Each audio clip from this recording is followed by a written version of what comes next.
This is Democracy Now!, democracynow.org, The War and Peace Report. I'm Amy Goodman. In Minneapolis Friday, a judge sentenced former police officer Kim Potter to 2 years in prison for the fatal shooting of Daunte Wright during a minor traffic stop last April. Potter was convicted of manslaughter in December. Judge Regina Chu said Potter made a tragic mistake when she shot Wright, a 20-year-old black man. Potter claims she meant to deploy her taser. Video shows Potter shouting several times she was going to tase Wright, but her service gun, a Glock 17 semi-automatic pistol, was in her hand. She fired one shot into Wright's chest.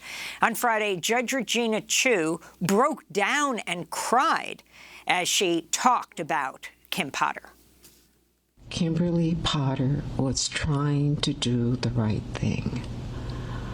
Of all the jobs in public service, police officers have the most difficult one.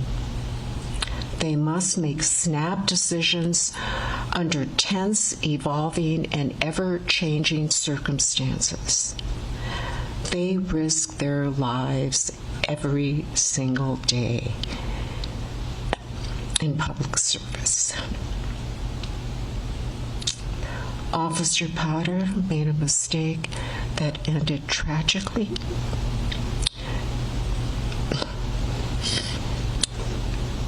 She never intended to hurt anyone. Her conduct cries out for a sentence significantly below the guidelines. Kim Potter was ordered to serve 16 months in prison and 8 months in supervised release for killing Daunte Wright. Some had expected her to receive a 7-year sentence. Minnesota state law permits a maximum sentence of 15 years. Daunte's mother, Katie Wright, responded Friday after the sentencing. Today, the justice system murdered him all over again. To sit there and watch, pouring my heart out in my victim impact statement that took so long to write, and I reread it over and over again, to not get a response out of the judge at all. But then when it came down to sentencing Kim Potter, she broke out in tears. So once again, we are standing here to say that we're very disappointed in the outcome. Yes, we got a conviction, and we thank everybody for that. But again, this isn't okay. This is the problem with our justice system today. White women tears trumps. Wow. Trumps justice. And I thought my white women tears would be good enough because they're true and genuine. But when they're coerced, coached, and taught by the defense attorney, I guess we didn't have a win in this at all. At a White House press briefing Friday, Press Secretary Jen Psaki was asked about Potter's sentence and expressed support for Daunte Wright's family. Well, what I can say is that Daunte Wright should be here with his family and loved ones, and his death was the tragic result of a law enforcement officer's error. We know we have a long way to go when it comes to criminal justice and racial equity in this country. For more, we're joined by civil rights attorney Ben Crump. He represents the family of Daunte Wright, along with the families of Ahmaud Arbery and Z'Kye Husain and Malcolm X, all cases we're going to discuss today. But let's start with Kim Potter. You're right there, Ben, standing next to Katie Wright as she responds to the verdict. Can you talk about what happened? And start off with the traffic stop itself, with the air freshener on his mirror. The example of what we believe excessive force by police officers when they interact with black people in America. I have long said that police officers, when it comes to black people, they always do the most.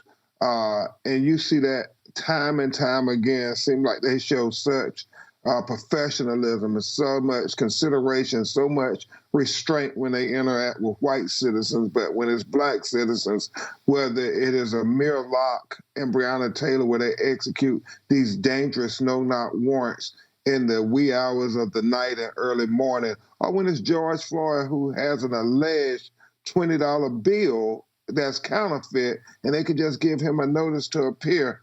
It seems to be always let's do the most, and certainly with Daunte Wright, where a lot of people have argued as a pretextual stop out of air freshener.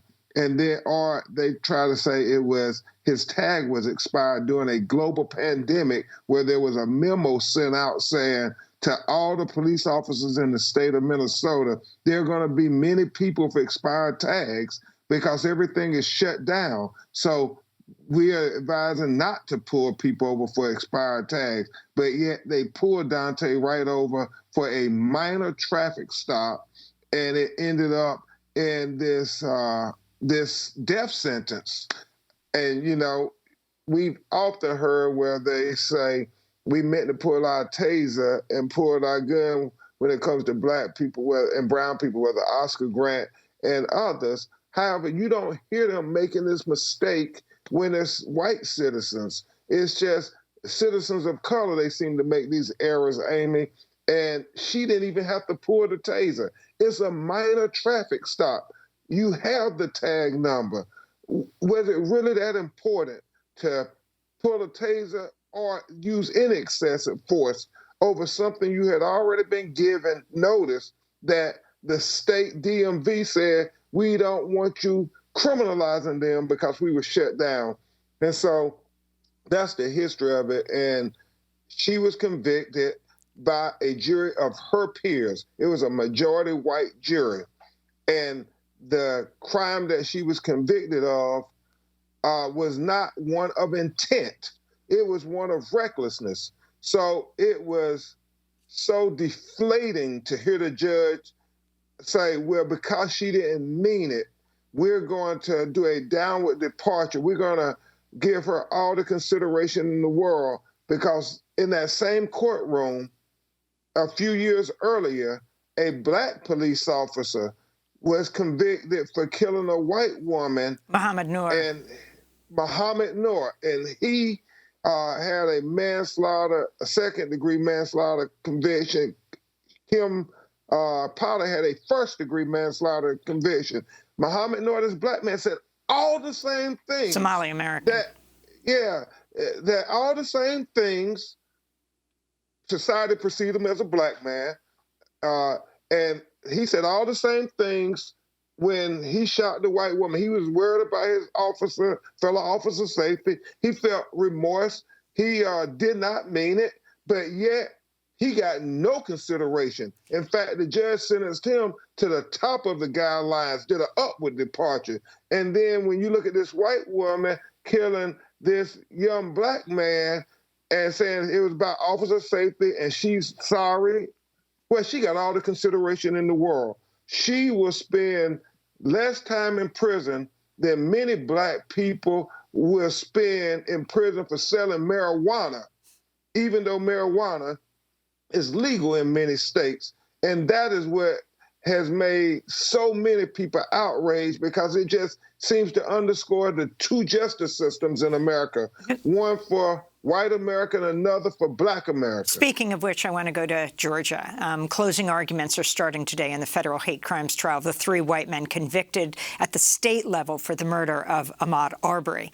Defense lawyers rested their case Friday after calling just one witness. Last Thursday, jurors were shown graphic images of Arbery's autopsy.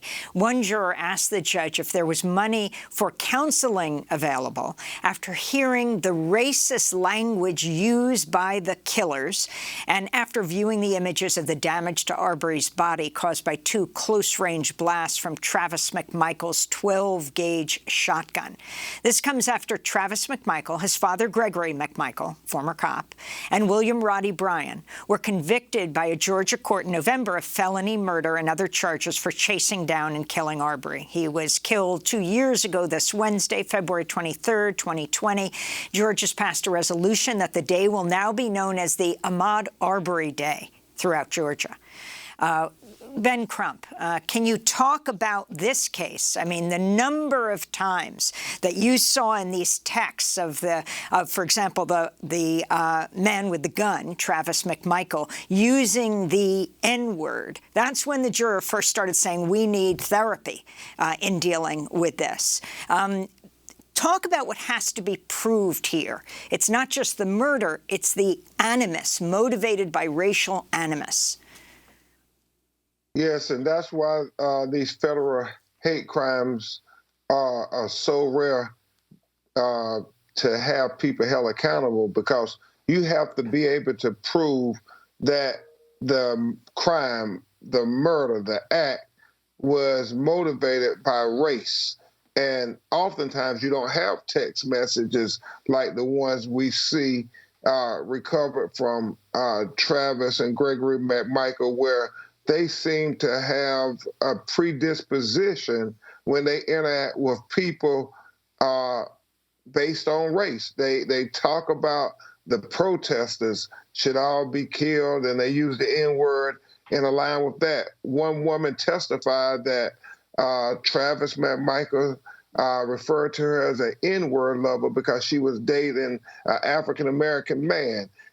You see them over and over again talk about they need to get rid of black people, that they're the problem, with their job or whatever, all kind of horrific comments. And so I believe this should be enough to have the jury convict them of a historic hate crime conviction, which I believe will be the first ever in the state of Georgia. And finally, I want to go to this other case of police brutality that you are now involved in, this horrific video emerging of two police officers breaking up a fight between a black and a white person in a mall. The black teen, the older white teen, the black teen is pushed down, handcuffed, knee in his back.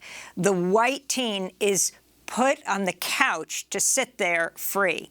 You see the older teen shoving Z'Kye. They come to blows. 14 seconds into the fight, a pair of white police officers arrive and pull the boys apart. One officer wrestles Z'Kye to the floor as he puts his knee in his back. The other officer pushes the white teen on the couch and motions him to sit still, and then presses her knee into Z'Kye's shoulder as well.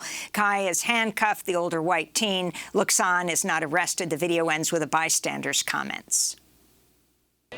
Yo, it's because he's black. Racially motivated.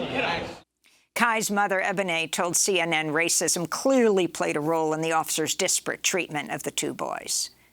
I hate to say this, but if it wasn't for race, then what is it?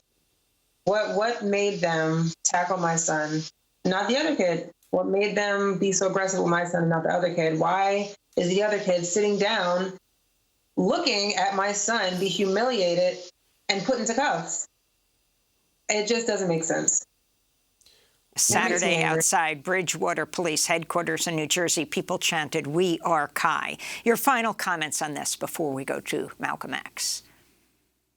Yes, Amy, again, you see where police in America, like the criminal justice system, presumes black people to be guilty until proven innocent, and presumes white people to be innocent until proven guilty. And in this situation, the backstory is Z'Kye was trying to stand up against a bully to help protect his friend. But yet when the police came, the first thing they saw was young black man guilty. Let's take him down, put a knee in his back, and let's handcuff him while the white kid is allowed to sit there free and observe the black kid being humiliated. And the reason we have to have accountability on this matter is if we don't, they end up being the next Trayvon Martin, the next Ahmaud Arbery. And that's why when people say, well, he wasn't killed, he wasn't hurt, why are you all making such a big deal out of this? Is because when they wrongfully accuse our children and our people, you end up with black men staying in prison for decades, wrongfully convicted because somebody made a presumption. And one last thing I will say, it all ties together when you think about the sentencing of Kim Potter. The judge said at the end, Just put yourself in Kim Potter's shoes. A convicted killer, this is what the judge asked the citizens of society to do. I have never heard a judge say when a black person had been a convicted killer, put yourself in their shoes. That's the kind of consideration that police and the criminal justice system and American society give to white people when they have committed a crime versus when you have black people completely innocent. We still don't get the consideration. Think of Z'Kye, think of Trayvon, think of Ahmaud Arbery, and the list goes on and on.